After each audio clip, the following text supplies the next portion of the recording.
नमस्कार बच्चों। तो कैसे हैं आप लोग? मैं आचार्य हजारी प्रसाद द्विवेदी हूँ। सुना है आप मेरा जीवन परिचय ढूंढ रहे हैं, तो आपको कहीं जाने की जरूरत नहीं है। अब मेरा जीवन परिचय तो मैं ही बता देता हूँ। तो बच्चों, मेरा जन्म श्रावण शुक्ल पक्ष एकादशी 19 अगस्त 1907 ईस्वी को बलिया जिले के दुबे का छपरा ओझवलिया गांव के एक प्रतिष्ठित सरयू पारी ब्राह्मण कुल में हुआ था। मेरे पिता का नाम अनमोल द्विवेदी था। मेरी माता ज्योतिषमती भी प्रसिद्ध पंडित कुल की कन्या थी। इस तरह मेरा बालक जीवन में संस्कृत और ज्योतिष की शिक्षा उत्तराधिकार में प्राप्त हुई।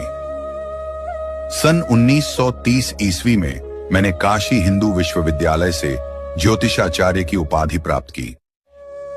मेरी प्रतिभा का विशेष स्फुरण कवि गुरु रवींद्रनाथ की विश्वविख्यात संस्था शांति निकेतन में हुआ, जहां मैं सन 1940 ईस्वी से 1950 ईस्वी तक हिंदी भवन के निदेशक के रूप में रहा।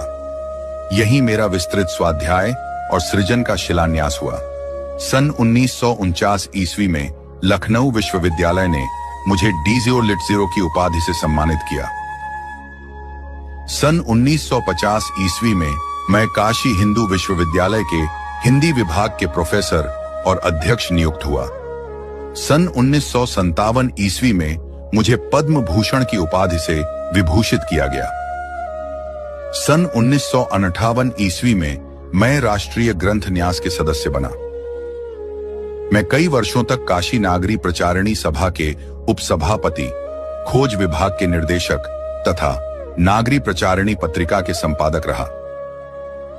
इसके बाद सन 1960 ईस्वी से 1966 ईस्वी तक मैं पंजाब विश्वविद्यालय चंडीगढ़ में हिंदी विभाग के प्रोफेसर और अध्यक्ष रहा।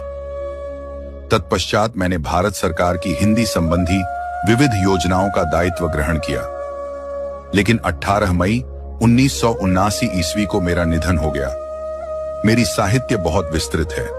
कविता और नाटक के क्षेत्र में मैंने प्रवेश नहीं किया।